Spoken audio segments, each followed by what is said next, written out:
Jonathan Winters stopped mid-sentence on the Tonight Show stage on March 8, 1973, and did something that made Johnny Carson's coffee mug freeze halfway to his lips. He pulled a folded piece of paper from the inside pocket of his red cardigan sweater, set it on the desk between them, and said 4 words so quietly that the microphone barely caught them. Read that out loud. The audience inside NBC studios in Burbank went completely still, 300 people holding their breath.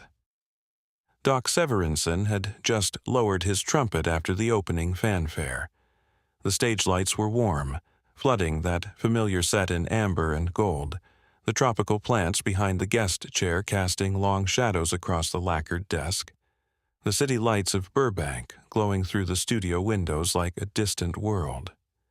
And Jonathan Winters, the most unpredictable comedian alive, the man capable of becoming 17 different characters inside a single sentence, was sitting perfectly still for the first time anyone in that room could remember. His thick hands were folded in his lap. His eyes were not performing. They were asking. Johnny picked up the paper. His face changed. And what he read aloud in the next 90 seconds would make grown men in the audience weep openly, and would stay with Jonathan Winters for the rest of his life. Because the story behind that folded piece of paper began not in a comedy club, not on a Hollywood set, but on a small island in the Pacific Ocean in 1945, when an 18-year-old boy from Dayton, Ohio decided to lie about his age and join the United States Marine Corps. And that boy was so terrified on the night before his first combat assignment that he did the only thing he knew how to do. He made people laugh. If this story already has you feeling something, hit that like button right now and tell me in the comments where in the world you are watching from tonight, because this one is going to stay with you. March 8, 1973, 4:45 in the afternoon, NBC Studios, Burbank, California. The Tonight Show taped at 5:30 for broadcast at 11:30 that same evening, and the green room that afternoon had a particular kind of energy that the crew recognized immediately. Not the electric buzz of a hot new starlet promoting her first film. Not the careful, managed calm of a politician with talking points memorized. This was something looser, more dangerous, more alive. Jonathan Winters was in the building. The makeup artist assigned to Jonathan that day, a veteran of 12 years at NBC named Patricia Oakes, later told a colleague that getting Jonathan into the chair was like trying to apply powder to a thunderstorm. He had already done 3 different voices, become a German submarine captain, a confused grandmother at a laundromat, and a very opinionated pelican, all before she had opened a single compact. He kept making her laugh so hard she had to stop working. But then something shifted. He had gone quiet, which Patricia said was more unsettling than any of the voices. She looked at him in the mirror and saw something in his eyes that she had not expected. Not sadness, exactly. Something older than sadness. Something that had been living inside him a very long time and had decided, on this particular Thursday evening, that it wanted out.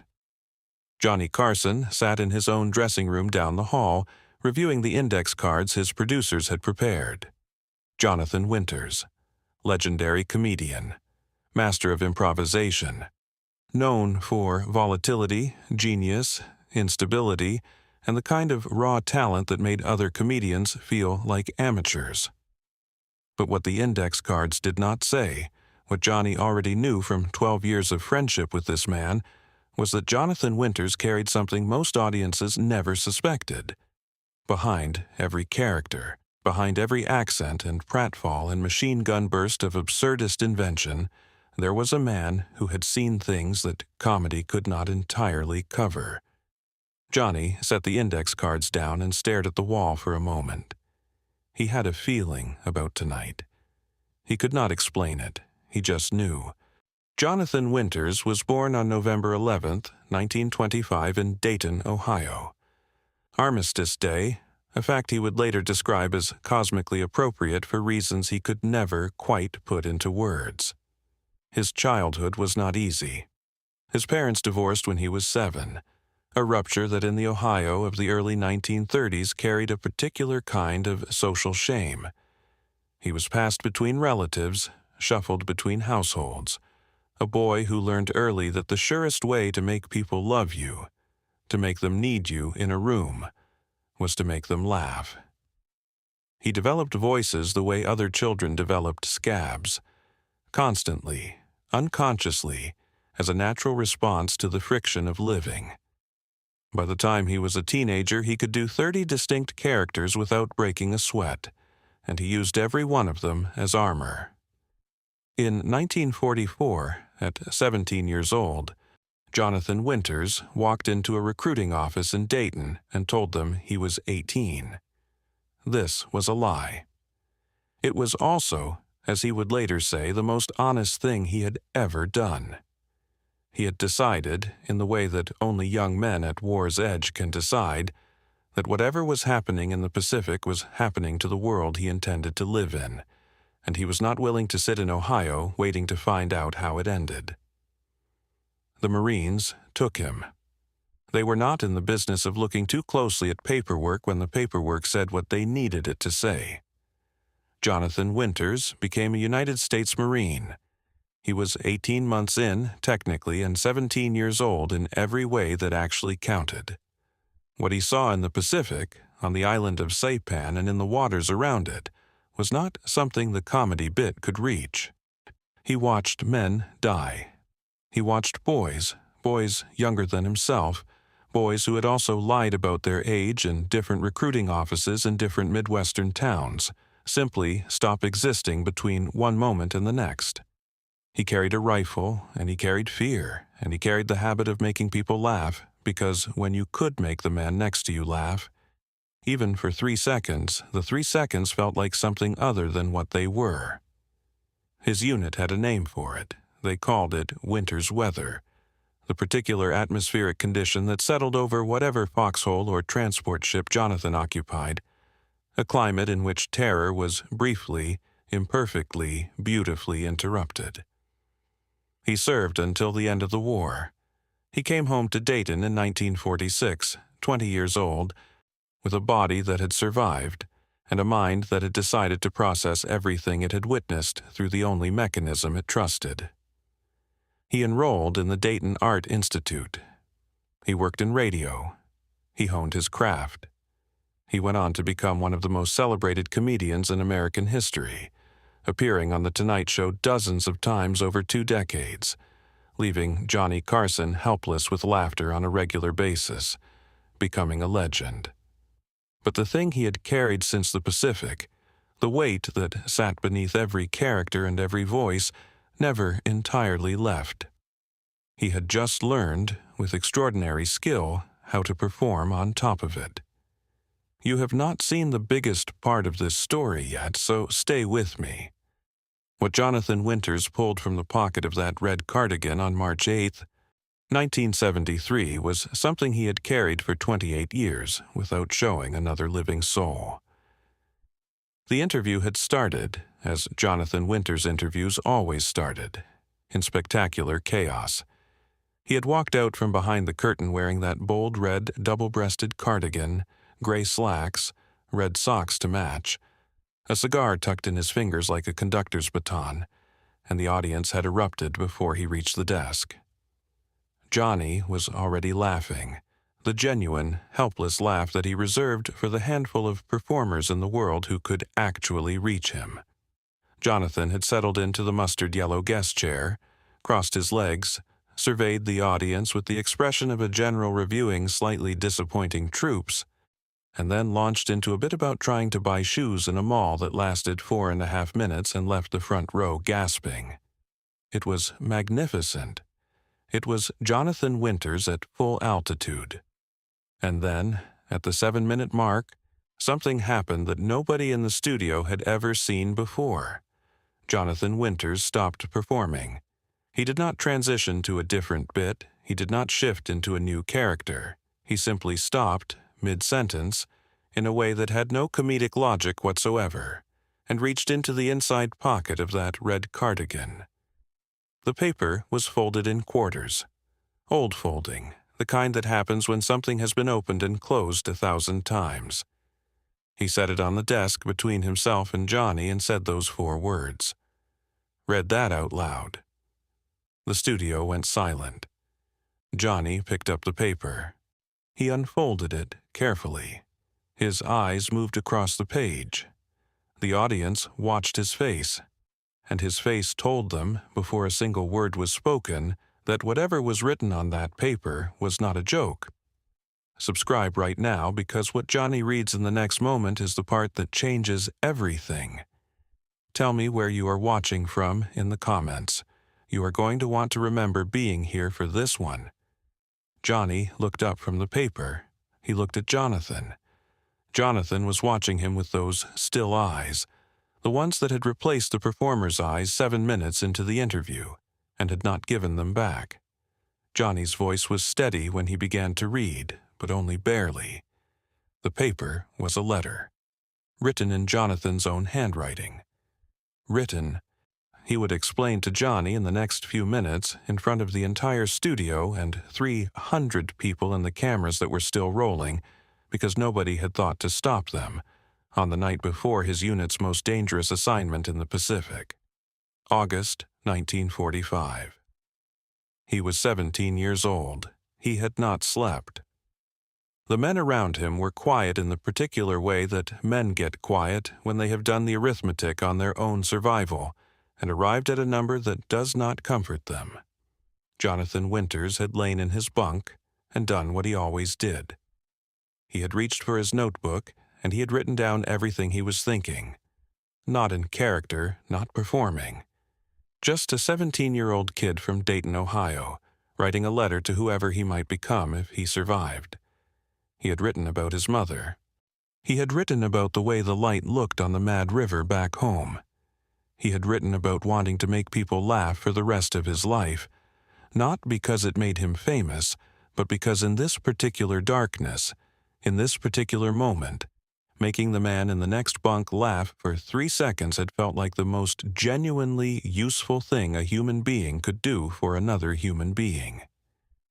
And then he had written 1 sentence at the bottom that he underlined twice.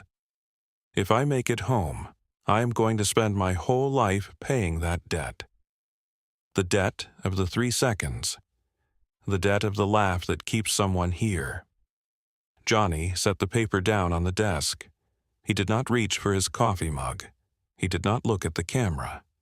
He looked at Jonathan Winters, who was looking back at him with an expression that was the most unguarded thing Johnny had ever seen on a performer's face in 12 years of hosting The Tonight Show. "How old were you?" Johnny said quietly. 17, Jonathan said. I lied to get in. His voice was different from any voice anyone in that studio had ever heard him use. It was just his voice, no character, no accent, no armor. 17 years old on a bunk on a ship in the Pacific Ocean, thinking he might not see 18. The woman in the third row of the audience put her hand over her mouth. The man beside her put his arm around her shoulders. Neither of them had planned to do either of these things. But wait, because there is something you do not know yet. The letter was not the whole story. The letter was just the door. Jonathan leaned forward in that mustard-yellow guest chair, and his hands, which had been still for the past 4 minutes, which were never still under normal circumstances, which typically had a life of their own, independent of whatever his face and voice were doing, his hands gripped his knee.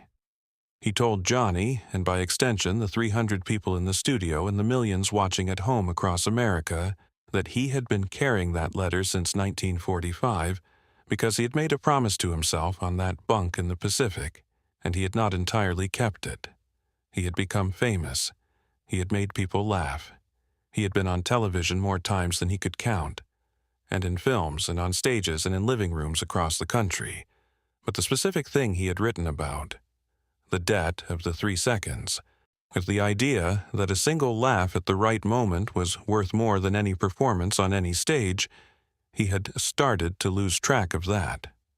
The bigger the audiences got, the further he had drifted from the 17-year-old who had understood something true in the dark before a battle. He had come on The Tonight Show that night not because he had a project to promote, not because his people had called Johnny's people. He had come because he needed to say this out loud, in front of witnesses, in front of cameras, in front of Johnny Carson, who was the one person in his professional life who had never asked him to be anything other than exactly what he was. "I needed someone to hold me accountable to a promise I made when I was 17, Jonathan said, "and you are the only person I trust to do it." There is not a word yet for the sound that went through that studio. Not a gasp, and not a sob, and not applause. Something more private than any of those things.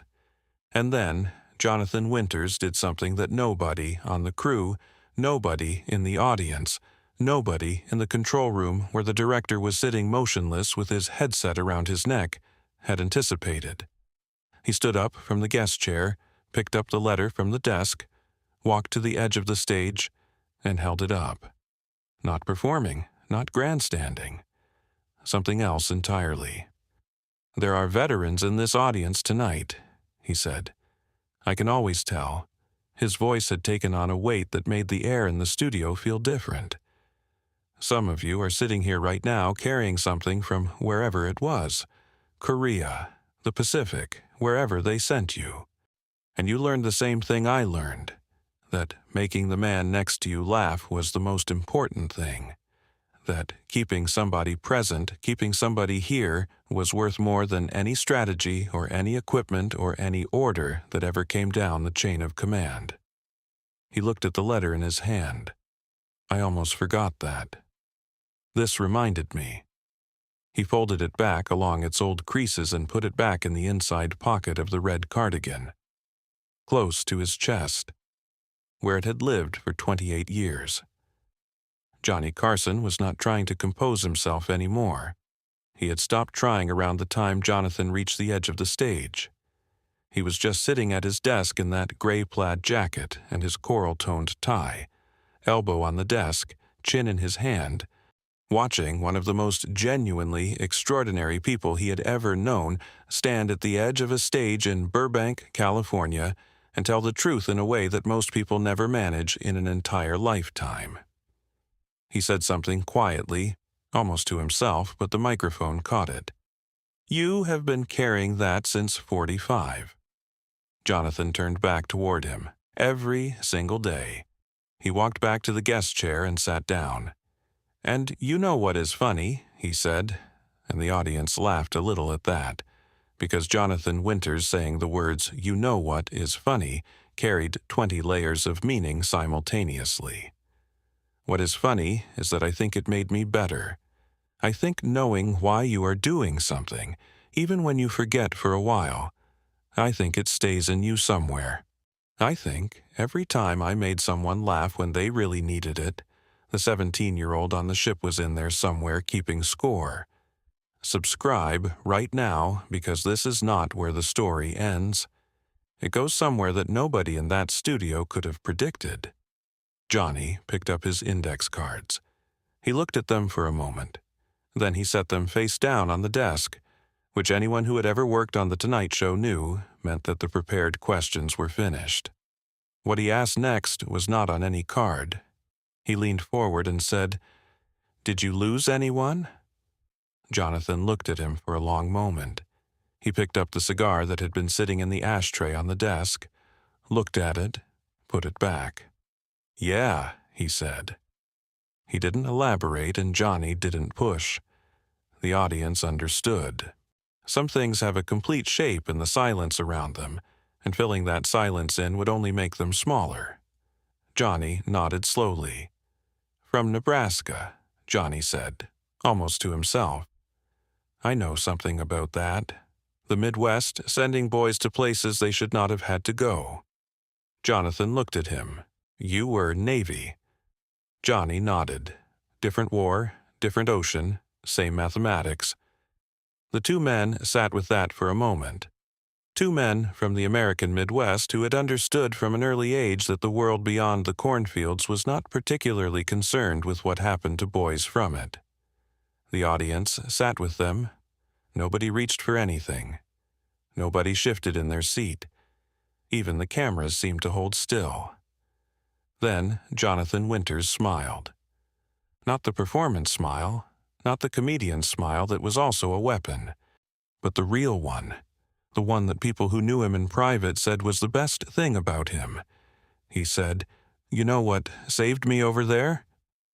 Johnny raised an eyebrow. "I told the men in my unit about this bird," Jonathan said. "This bird I had invented, completely made up, about 18 inches tall, very strong opinions about military procedure, felt the whole operation was being run inefficiently, and these men who had real things to be frightened about, they looked at me like I had lost my mind, and then they started laughing, and then they couldn't stop. The audience laughed now too, a warm, enormous laugh, the kind that comes from genuine relief. And for the next 2 minutes, Jonathan Winters became the bird, right there in the guest chair, critiquing the Pacific campaign of World War II from an ornithological perspective. And the studio shook with it, and Johnny's face went red from laughing, and 300 people who had been sitting in something very close to reverence were suddenly alive with noise and joy. And then it was over, and Jonathan was just Jonathan again, and the warmth that followed was different from ordinary laughter. It had weight, it had history. It was the 3 seconds, extended and extended and extended, the debt being paid right there in that room. When it came time for Jonathan to leave, he did not rush. He stood slowly, straightened that red cardigan, picked up the cigar one final time, and gave it a ceremonial look before setting it down. He reached across the desk and shook Johnny's hand, the shake going long enough that the audience noticed. Then he turned to address them directly, all 300 of them, and his voice was quiet enough that people had to lean forward slightly to hear. "If you ever wonder why comedy matters," he said, "it is because somewhere right now somebody is very frightened, and the person next to them is trying to think of something funny to say, and it is working. It is keeping them here, remember that." The applause that followed was the kind that comes from something more than appreciation. It was recognition. 300 people recognizing something true that they had always known, but had not had the exact words for until 30 seconds ago. Jonathan Winters left that stage and walked back through the corridors of NBC Burbank, past the makeup stations and the camera equipment and the green room with its lukewarm coffee, and out into the March evening, where the air smelled of the California spring that was just beginning to arrive. He had put the letter back in his pocket. He would carry it for the rest of his life. He died in 2013 at 87 years old, still performing, still generating voices and characters and the particular atmospheric condition that only he could produce. Robin Williams, who called Jonathan Winters the greatest influence on his own life and career, spoke at his memorial, and said something that the Tonight Show audience from that March night in 1973 would have recognized immediately. He said, "Jonathan taught me that making someone laugh when they are afraid is not a distraction from the real work. It is the real work. It is the most human thing there is." The clip from that evening circulated quietly for years, passed hand to hand in the way that things circulated before the internet made circulation effortless. Veterans who saw it reported a particular response. Not just emotion, though there was that. Something more specific. The feeling of being seen by someone who had been in the same mathematics, who understood what it meant to carry something since 1945, or since Korea, or since wherever it was they had been sent, and what it meant to have comedy be the mechanism that kept you and the men around you inside the present moment when the present moment was trying very hard to expel you. Comedians who saw it reported a different response, a kind of recalibration, a reminder of what the work was actually for. Underneath the craft and the technique and the career management, the reminder that at the bottom of all of it, there was a 17-year-old kid on a ship who had figured out something true. Johnny Carson talked about Jonathan Winters many times in the years that followed. In one interview in the mid-'80s, a journalist asked him who among all the guests he had ever hosted had surprised him the most. He did not hesitate. He said Jonathan Winters on a night in 1973. And when the journalist asked why, Johnny said, "Because he came in as the funniest man alive and left as the most honest man I had ever met." And the remarkable thing is that he was both at the same time. He always had been. We just did not know it until he showed us the letter. If this story moved something in you, hit that subscribe button right now and share this video with someone who could use it tonight. Someone who has been carrying something a long time and has not told anyone. Someone who makes people laugh because it is the only armor they know how to build. Someone who was 17 once and made a promise to themselves and has been trying to keep it ever since. Drop a comment and tell me where you are watching from. Tell me if you have someone in your life like Jonathan Winters. Someone who lives inside the laughter but carries something real beneath it. Because the people who make us laugh the hardest are often the ones holding the heaviest things. And the least we can do is let them know we see it. Jonathan Winters saw it in himself on a ship in the Pacific in 1945. It took him 28 years to say it out loud. But when he did, 300 people in a studio in Burbank held their breath and then exhaled together, and the world was, for that moment, exactly the size it needed to be.